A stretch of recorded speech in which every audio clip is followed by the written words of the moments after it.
யாருமே எங்கேயாவது நடக்குமா இந்த விஷயம்?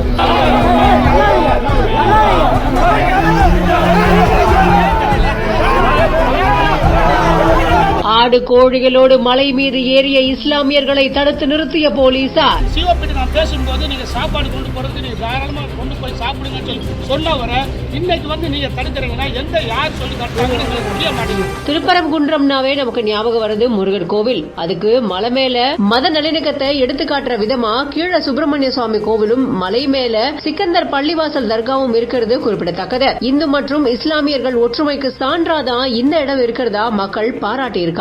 சில வாரங்களுக்கு முன்னாடி சிக்கந்தர் தர்காவில கந்தூரி நடத்த ஆடு சேவலோட போனவங்களை தடுத்து நிறுத்தி இருக்காங்க. மலை மேல உயிர் பலி கொடுக்க தடை விதிக்கப்பட்டிருக்கிறதா போலீசார் சொன்னதுனால இஸ்லாமியர்கள் திரண்டு போராட்டத்தில் ஈடுபட்டிருந்திருக்காங்க. இந்த விவகாரம் பேசு பொருளா மாறியிருந்தது. வழிபாடு நடத்த வந்த இஸ்லாமியர்கள் எல்லாரையுமே பரிசோதனைக்கு அப்புறமா தான் மலை ஏறுறதுக்கு அனுமதிக்கப்பட்டிருக்காங்க. இதை தொடர்ந்து சமபந்தி விருந்து நடைபெறும் அப்படின்னும் எல்லாரும் கலந்துக்கணும் அப்படின்னும் செய்திகள் சோசியல் மீடியாவில் பரவியிருந்தது. ஏற்கனவே திருப்பரங்குன்றம் மலை மேல கந்தூரி நடத்த தடை விதிக்கப்பட்டிருந்த நிலையில அதோட சுற்று பகுதிகளில் நூற்றுக்கணக்கான போலீசார் குவிக்கப்பட்டிருந்தாங்க. சுப்பிரமணிய சுவாமி திருக்கோவில் அமைஞ்சிருக்கிற திருப்பரங்குன்றம் மலை மேல ஆடு கோழி அறுக்க எதிர்ப்பு தெரிவிச்சிருக்காங்க. இஸ்லாமியர்கள் பள்ளிவாசல் நிர்வாகிகள் தடுத்து நிறுத்தப்பட்டு தர்காவில் வழிபாடு நடத்த மட்டுமே அனுமதி இருக்கிறதாகவும் ஆடு கோழி பலியிடக்கூடாது அப்படின்னு போலீசார் தரப்புல இருந்து கூறப்படுது. இதனால 100க்கும் மேற்பட்ட இஸ்லாமியர்கள் ஆடுகளை தங்களோட தோல்ல போட்டுக்கிட்டு கோஷம் எழுப்பி போராட்டத்தில் ஈடுபட்டிருந்திருக்காங்க. தொடர்ந்து ஆடுகளோட மலை மேல ஏறி முயற்சித்த போது அவங்கள போலீசார் தடுத்து நிறுத்தி இருக்காங்க. இதுக்கப்புறமா கோஷங்கள் மட்டுமே எழுப்பப்பட்டிருக்கு. திருப்பரங்குன்றம் பகுதியில